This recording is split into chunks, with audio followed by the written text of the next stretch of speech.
Selamat malam teman-teman semua, kita kembali lagi di Bincang Malam, episode yang kelima, atau episode terbaru, di mana malam ini saya sudah bersama seorang kawan yang berada jauh di sana, lebih tepatnya berada di Sulawesi, yaitu di sebuah kota yang kita beberapa tahun yang lalu, 2 tahun ya? Iya, 2 tahun. 2 tahun lalu, kota ini mengalami satu bencana yang cukup besar. Waktu itu terjadi tsunami dan apa satu selain tsunami apa Likuifaksi. ya Likuifaksi. likuifaksi, yaitu kota Palu, eh, di mana saat itu media nasional semua menyorot kota Palu, dan Ya, setelah kejadian itu kami bertemu untuk pertama kalinya ya, seorang ibu muda yang luar biasa nih, iya. yang hari itu dia bersama kawan-kawannya bangkit untuk menguatkan teman-teman yang ada di kota Palu. Ya, langsung saja mungkin Ya. bisa dikenalkan namanya dan sehari-harinya Oke, ngapain. nama saya panjang banget, Christine Mialdi Arsendi Bawias, tapi biasanya dipanggilnya Christine atau Angel. Angel Ya, itu nama panggilan dari oke. opa yang panggil. Terus sehari-hari bekerja di salah satu perusahaan swasta yang ada di Kota Palu, sama suka bantu-bantuin teman dalam pelayanan. Oke, jangan mulai. Angel ada di Kota Palu ya, lahir dan besar di Kota Palu. Ya, lahir dan besar di Kota Palu. Jadi asli Kota Palu. Asli Kota Palu. Oke, kalau di Palu itu ada farm kayak orang Ambon atau orang Manado nggak? Ada. Ada, Ada. ada sukunya sendiri atau ikut Manado, ikut Ambon, ikut Toraja? Ikut Manado, ikut Ambon, ikut Toraja, bukan suku tersendiri. Mungkin kita kenalan dulu Ya, sedikit tentang Palu lah ya. iya, Kota ya itu Palu itu benar. kota transit lah ya. Iya, kota Berkumpulnya transit. orang-orang dari berbagai daerah di Sulawesi. Ya, Ya, benar banget. menariknya sejarahnya Kota Palu, waktu itu Angel cerita sebelumnya memang harusnya bukan sebuah kota untuk ditinggali ya. Ya, memang seharusnya bukan kota yang untuk ditinggali. Karena sebelumnya Palu itu sendiri, kalau secara kita baca sejarah, Palu itu juga terbentuk akibat dari dari likuifaksi dan tsunami itu, gitu. Yang Oh, dulunya. Jadi ini semacam kayak siklus 100 tahun gitu, kayak oh, gitu. iya. Berarti 100 tahun lalu juga pernah terjadi bencana? Menurut sejarah yang ada seperti itu. Jadi dulu pernah terjadi juga tsunami di daerah Sulawesi Tengah juga, kalau nggak salah ya, di daerah Kaweli apa daerah, pokoknya di daerah bagian sebelah sana itu pernah terjadi, bukan di titik yang sebelumnya kemarin, yang kemarin Oh, 2018 itu. iya, iya. Jadi dari cerita ini kita bisa belajar bahwa jangan mengaruh stigma yang bilang, wah ini kotanya dikutuk Tuhan, ini kotanya berbahaya, bla bla bla. Dulu kan habis. Kita mungkin sedikit berbeda, jadi langsung ngobrol di depan. Biar Iya, mungkin waktunya juga bisa lebih panjang. Jadi iya. eh, kita mundur ke belakang. Jadi dari masa kini dulu, baru nanti mundur ke belakang. Mau cerita Oke. apa yang kamu lakukan dengan teman-teman pada saat terjadi bencana di Palu waktu itu? Jadi waktu terjadi bencana kita beberapa hari setelah itu belum langsung melakukan tindakan, tapi menolong ini dulu keluarga yang ada pastinya ya, menolong orang-orang sekitar yang ada. Terus setelah itu saya pribadi coba ngobrol sama teman-teman. Waktu kemarin kan nggak ada signal, kita nggak ada komunikasi. Jadi kebetulan ketemu sama salah satu teman, akhirnya kita ngobrol tentang ini gimana nih kita anak-anak muda yang ada di Palu. Soalnya dalam waktu itu Palu itu berasa jadi kayak benar-benar kota mati yang nggak ada nggak ada sama sekali penerangan, nggak ada listrik. Pokoknya semuanya nggak ada. Apa yang dulu kita lihat, even mall satu-satunya yang ada di Palu itu juga udah tutup, dan ya tahu sendiri kan di berita di Jara dan lain-lain. Akhirnya kita coba ngobrol gitu sama teman, dan akhirnya kepikiran, jadinya kita dapat satu pemikiran yang sama bahwa kita harus buat satu kegerakan dalam hal ini lebih ke doa bersama kayak gitu. Jadi untuk menguatkan satu dan yang lainnya. Akhirnya kita mulai nih doa. Pertama sih saya mulainya dengan teman-teman satu gereja yang sama-sama ada, bahkan dari satu sinode gitu. Jadi kita buat doa bersama, terus habis itu akhirnya kita coba ajak teman-teman yang lain. Kebetulan saya ngungsi di rumah opa. Di rumah opa itu kan ada, kita dari berbagai interdenominasi gereja yang ada. Jadi akhirnya kita ngumpul dan kita mulai berdoa bersama di situ bersama teman-teman yang ada dengan teman-temannya adikku juga yang dari gereja lain. Dan dari situ akhirnya kita lihat gini, kayaknya ini memang ada satu kegerakan yang memang dikasih Tuhan untuk kita berdoa bersama gitu.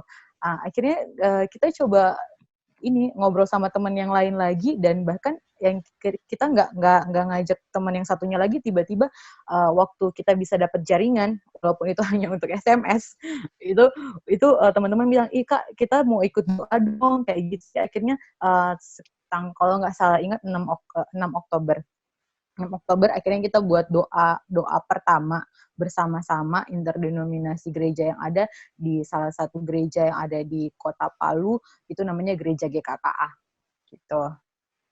Akhirnya kita mulai start dari situ, terus ini tanpa ini sih kok, kita tanpa berpikir bahwa akan berkelanjutan sampai sekarang. Dan akhirnya minggu berikutnya teman-teman pengen lagi ada doa, dan kita juga ada buat beberapa kegiatan sosial untuk membantu orang-orang yang terdampak bencana itu. Dan sampai sekarang akhirnya adalah ini kegerakan doa anak-anak muda di Kota Palu kayak gitu. Kota Palu ya. Namanya apa? Ya. Namanya Youth Kota Palu. Youth Kota Palu. Oke. Jadi itu yang Angel dan teman-teman langsung bergerak ya dengan cepat ya pada saat itu. Nah,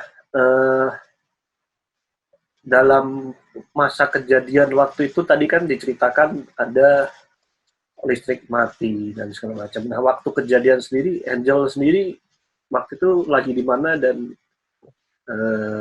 apakah ikut terkena langsung atau hanya langsung, artinya apakah melihat tsunami langsung atau likuifaksi langsung atau ada di tempat yang aman? Kebetulan saya pas sudah pulang rumah dan ada di tempat yang aman, jadi hanya merasakan gempa. Tapi saya dapat kabar itu dari teman-teman, dan kalau semisalnya saya terlambat pulang dari kantor karena kantor saya itu pas di depan pantai, mungkin saya akan melihat secara langsung atau juga saya akan menjadi salah satu korban. Tapi puji Tuhan saya pulang lebih awal dan saya hanya merasakan gempa di rumah. Gempa yang dahsyat banget. Kejadiannya sore kan itu ya? Jam pulang kantor? Ya, sore. Di jam orang pada pulang kantor. Dan kebetulan itu kan ada salah satu event besar kota. Jadi memang di tempat kejadian itu, yang tsunami, itu memang ramai banyak orang. Kita aja, dan itu kan kebetulan itu pada saat kejadian itu kan tanggal akhir bulan kan. Nah, harusnya kita di situ ada closing untuk di kantor, tapi kita memutuskan untuk balik lagi malam. Kayak gitu. Dan akhirnya kita nggak balik malam karena itu dia sudah ada bencana. Jadi kantornya hancur? Kantor hancur bagian bawah. Kalau sempat buat teman-teman yang sempat lihat liputan itu di dekat pantai, itu ada salah satu gedung yang masih berdiri, itu kantornya kita. Jadi yang hancur itu lantai 1 aja, lantai 2 sama 3 itu nggak hancur. Oh, yang sebelahan sama mall-mall ya? Enggak, dia sebelum mall. Jadi dia hotel itu. Ya, bukan. Jadi dia kalau misalnya teman-teman yang tahu di Kota Palu itu ada tugu kuda atau patung kuda biasa kita bilang. Nah, deket situ kan itu ada ruko-ruko di situ. Ruko itu sampai sekarang dia masih ada. Ya. Ingat patung kuda, ingat. Waktu itu. Iya, patung kuda, iya. Kita pernah ke sana. Iya. Berapa lama sih pulih secara kotanya? Atau sampai sekarang masih belum dibangun lagi? Kalau pulih dibilang secara total sampai sekarang sih masih dalam masa pembangunan, dan kalau mau dibilang pulih sepertinya kalau saya secara pribadi kayaknya belum benar-benar pulih. Karena saya termasuk salah satu orang yang suka melihat langsung di beberapa tempat yang tempat-tempat pengungsian, itu masih ada sih, bahkan masih banyak orang yang ada tinggal di situ. Oh, masih ada yang di pengungsian ya, padahal sudah hampir 2 tahun ya. Iya, masih apa sih namanya, rumah apa ya, huntara, hunian sementara. Itu juga banyak banget, ada beberapa titik huntara yang masih ada. Iya. Ya, kasihan juga ya, berarti artinya masih banyak yang masih berjuang ya. Ditambah sekarang Iya, ada dan corona lagi ya. iya benar banget, dan ditambah lagi belum ada kejelasan untuk kayak kita kan, kantornya kita di dekat pantai itu kan katanya sudah zona merah, tapi sampai sekarang belum ada kejelasan apakah masih bisa membangun atau benar-benar akan digeser kayak gitu. Oke, kita lanjut dengan Angel sendiri pada saat itu sehari-hari tadi kan selain kerja pelayanan. Sebelum kejadian lah kita bicara mungkin setelah kejadian kan membangun dengan teman-teman Youth Kota Palu. Nah, sebelum itu Angel melayani sebagai apa biasanya? Sebelum itu biasanya saya di gereja melayani sebagai worship leader Oh, dan sisanya ngebantu teman-teman. berarti suaranya lagu sih. Tidak. Harusnya kita tagih 1-2 lagu kali ya. Ya ampun. Kelamaan tapi. Angel mengenal Tuhan itu dari kecil atau tadinya tidak beragama, agnostik? Buat penonton yang agnostik kita tidak membeda-bedakan ya. Artinya ya itu semua orang punya Tuhan. Cuma kita ingin tahu nih cerita Angel. Angel apakah sedari lahir memang sudah menjadi seseorang yang mengenal Tuhan atau mungkin ada proses hidup? Kalau mau dibilang dari lahir mengenal Tuhan bisa jadi karena kan lahir dari keluarga Kristen. Yang notabene-nya semua itu Kristen keluargaku, dan tapi untuk secara khusus mengenal Tuhan itu benar, saya mengenal Tuhan itu yang benar-benar itu dari SD. SD Dari SD. Sekolah minggu berarti ya? Iya, sekolah minggu lah. Iya, sekolah minggu. Jadi di situ punya passion untuk melayani Tuhan. Punya keinginan untuk benar-benar rindu banget dari umur kecil melayani Tuhan dengan apa yang saya bisa. Terus setelah itu saya melayani Tuhan SD, SMP, SMP masuk tuh di masa-masa di mana anak muda mencari jati diri ya. Dan akhirnya pelayanan ya kayak kapal selam, timbul tenggelam, timbul tenggelam, timbul tenggelam. Terus setelah itu SMA apalagi lebih parah, dan bahkan sama sekali udah nggak pelayanan kayak gitu. Nggak pelayanan terus pindahnya kemana nih? Pindahnya ngeband. Wow, karena musik banget ini. Jadi vokalis? Iya, jadi vokalis di salah satu band yang ada, tapi nggak terkenal. band biasa aja di Palu. Terus kita itu aja latihan, terus beberapa kali kita jadi band opening di beberapa event yang ada kayak gitu. Dan akhirnya karena pergaulan yang seperti itu membuat jauh dari yang namanya pelayanan di gereja. Tadi remaja mulai tidak melayani. Nah, ini kan banyak orang selalu ada masa di mana kemudian gereja jadi membosankan atau pelayanan jadi membosankan sehingga mencari jalan yang lain. Nah, iya. sebelum kita masuk ke cerita Angel yang tadi dibilang tidak lagi melayani, pasti ada alasan itu kan. Iya, benar banget.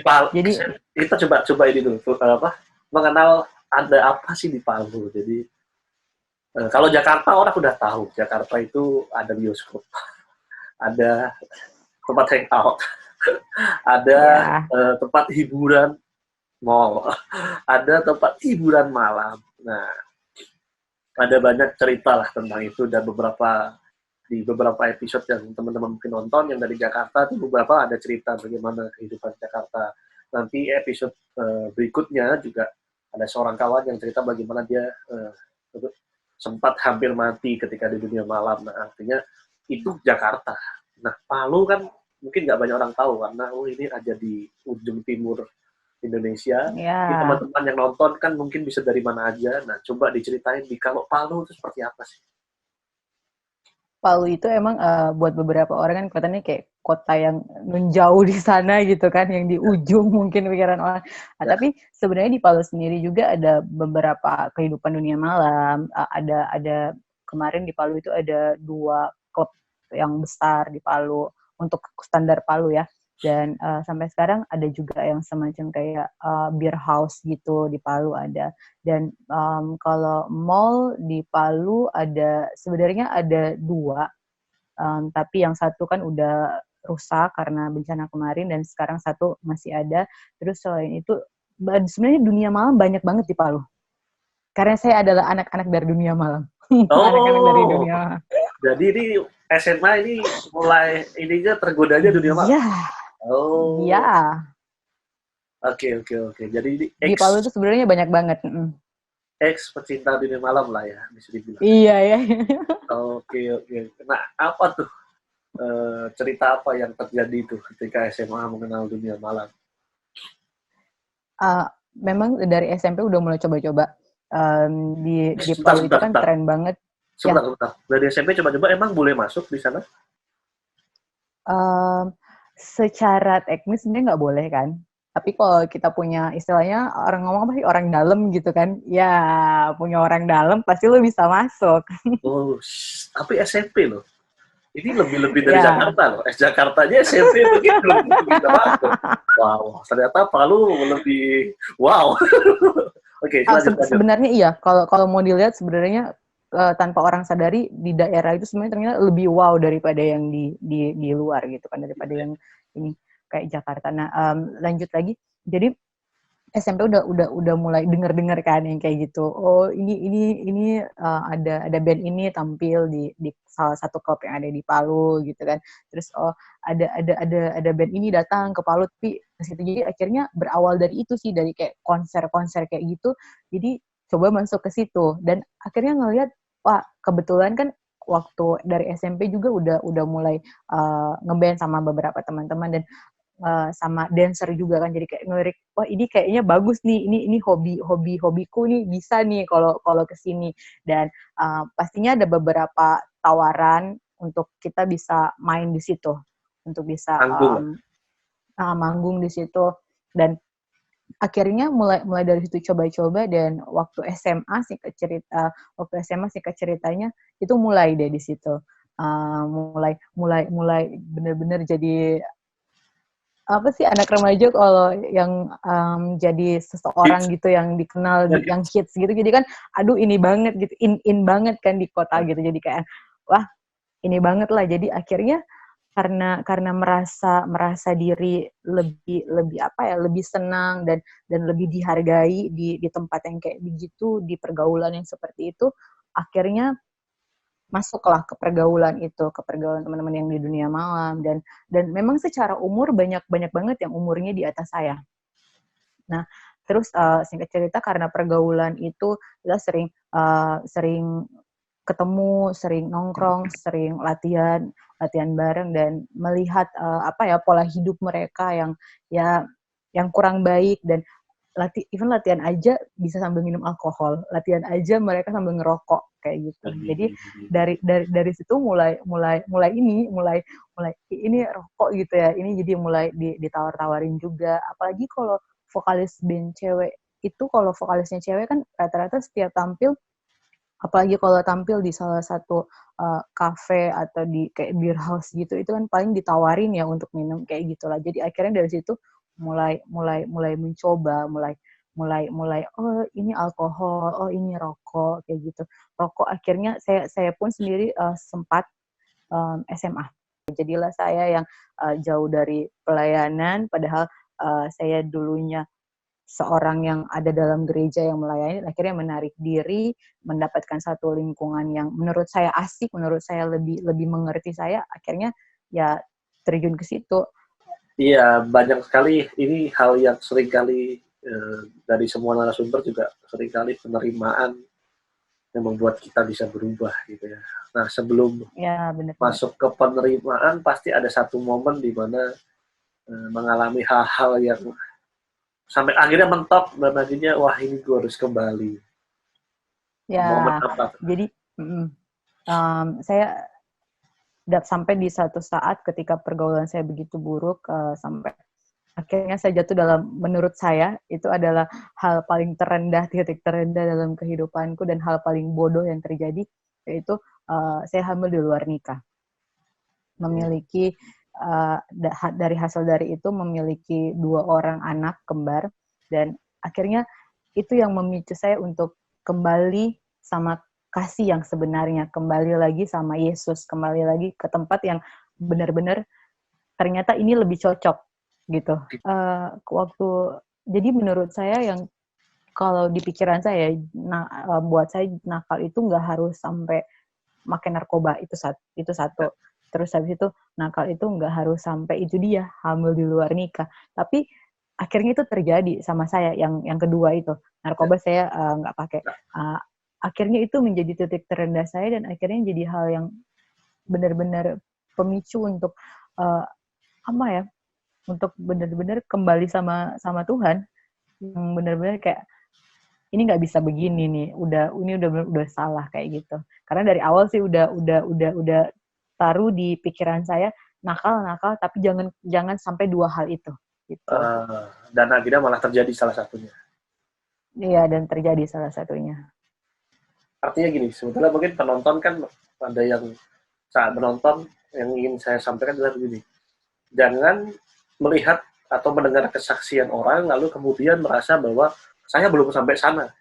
Saya Ya, baru coba rokok. Ya, saya baru coba minum lah. Tapi artinya sebenarnya gini, setiap kita harus tahu batasnya dan setiap kita lebih baik untuk tidak mengikuti cerita orang karena cerita orang itu berbeda-beda. Artinya ada ya juga benar yang banget. mungkin tidak mengalami hal-hal ini, tapi artinya gini, jangan jadikan ini sebuah patokan bahwa ketika nanti saya benar-benar ketemu Tuhan adalah ketika saya lewat batas lalu Tuhan tolong. Artinya sebenarnya masih banyak Ya, kesempatan di mana nggak perlu ngalamin itu, biar kita yang bercerita, mungkin teman-teman ada beberapa nonton dari episode-episode lain, wah kok yang dipanggil, yang diajak ngobrol, narkoba lah, terus DJ lah, terus ada yang kebut-kebutan di jalan lah, lalu ada yang masuk diskotik lah, lalu kemudian, wah saya nggak sampai situ, nanti pas saya sampai situ, pasti Tuhan tolong, bukan seperti itu. Artinya tadi ya benar banget, dari bukan Angel seperti juga itu. udah bicara bahwa sebetulnya awalnya malah nggak mau sampai seperti itu hingga terjadi. Iya, Dan setelah terjadi, bukan hanya penyesalan yang harus dihadapi, tapi sebuah stigma yang teman-teman harus hadapi seumur hidup. Contohnya Angel, pasti iya dia harus benar banget. melawan, wah kamu hamil di luar nikah. Itu sampai bertahun-tahun, bahkan mungkin sampai Angel tua, pasti akan ada yang menyindir. Ya benar banget.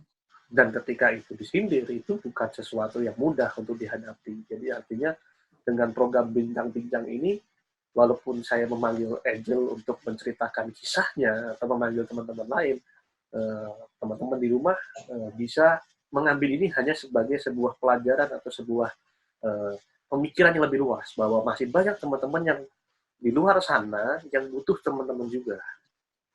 Ya betul banget kok. Nah, artinya jangan malah menjudge mereka, jangan malah membuat seolah-olah bahwa oh ini nggak benar, atau membuang stigma.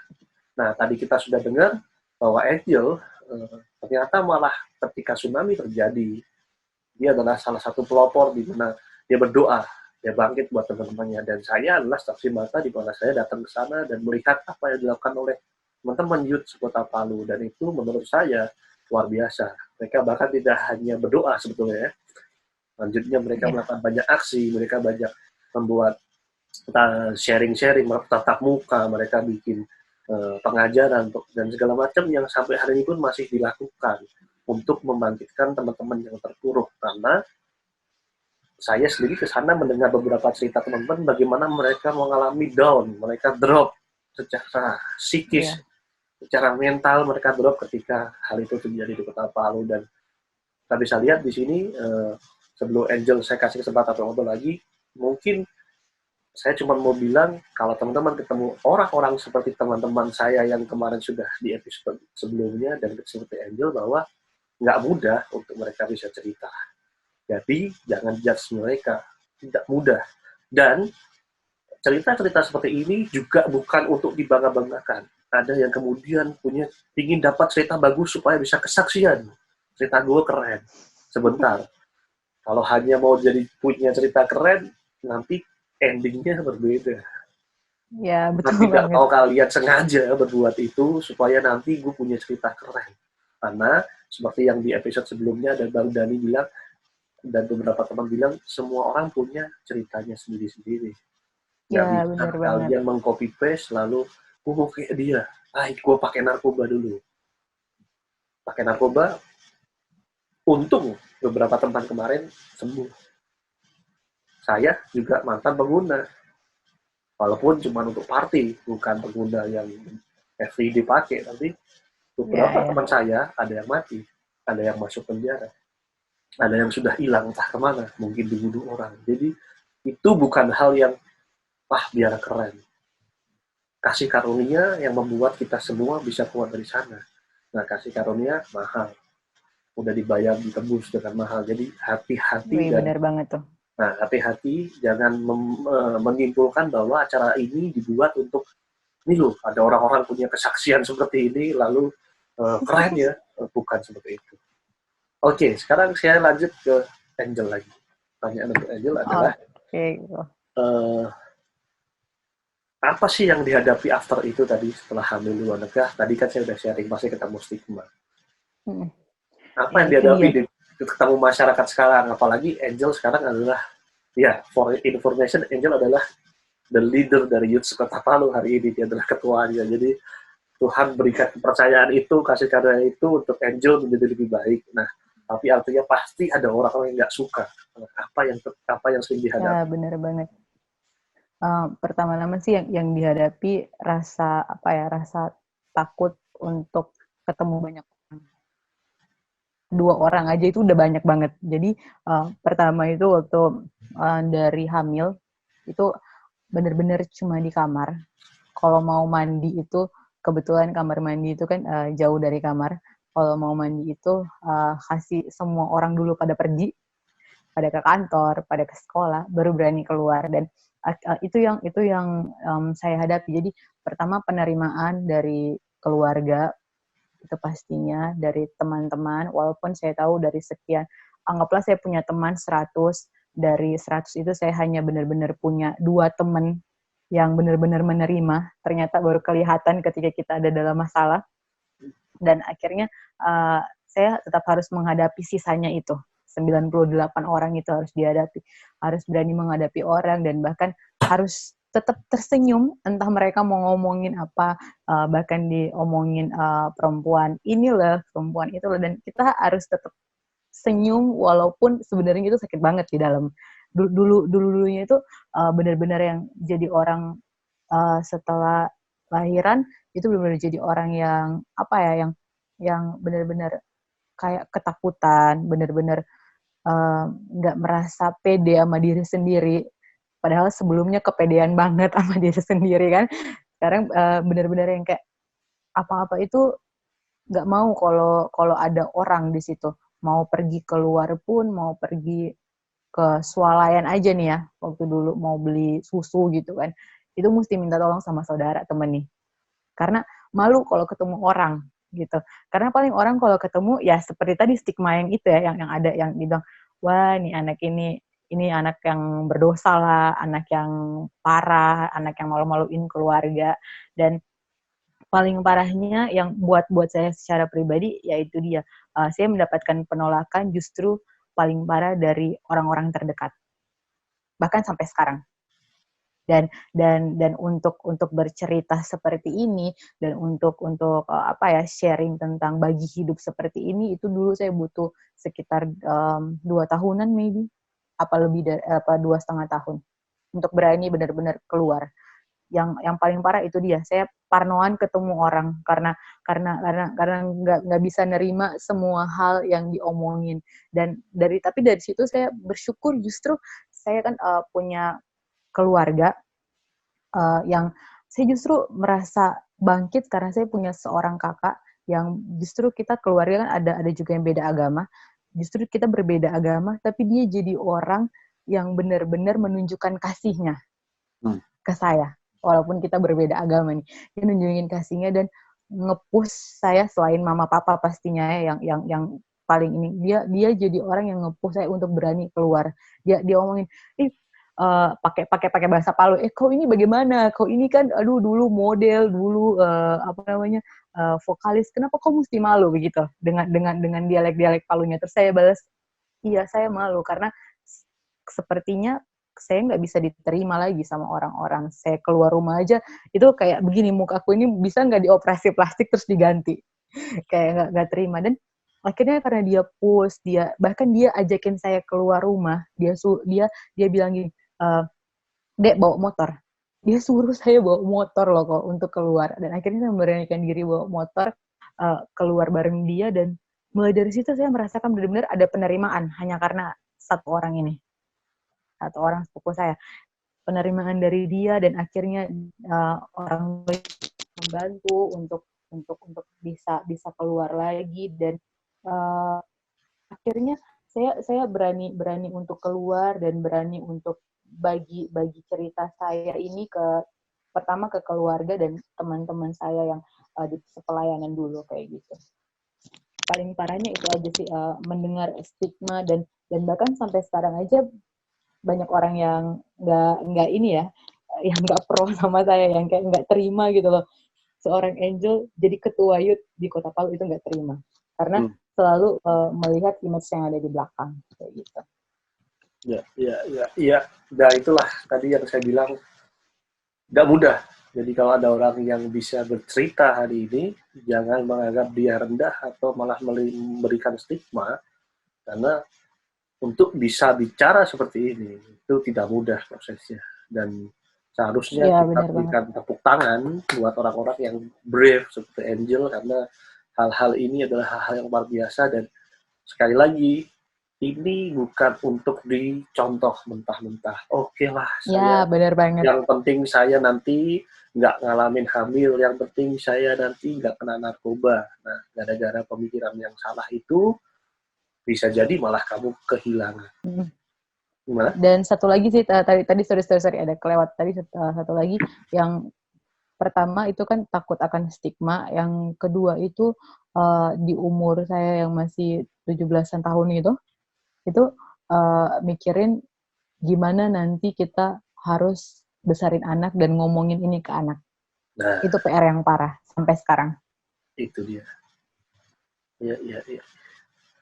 Ya, terima kasih Angel. Ini adalah hal yang luar biasa. Jadi kalau teman-teman ingin mengenal apa itu Youth Kota Palu, mungkin nanti episode ke depan saya akan mengundang beberapa kawan dari Youth Kota Palu, termasuk Angel. Kita ngobrol apa sih Youth Kota Palu secara lebih luas. Dan untuk episode ini, thank you banget Angel udah mau sharing, sama-sama udah mau membuka diri. Mungkin nanti di episode Sekolah Palu kita bisa undang juga teman-teman yang langsung menjadi korban, yang benar-benar ngalamin diri, dan mereka mungkin bisa cerita, dan mungkin akan menjadi lebih seru ya kalau kita bisa rame-rame dengan mereka di acara bincang malam seperti ini. Oke. Thank you Angel. Mungkin ada yang terakhir, jadi pesan lah, atau gini, apa yang dialami di Palu.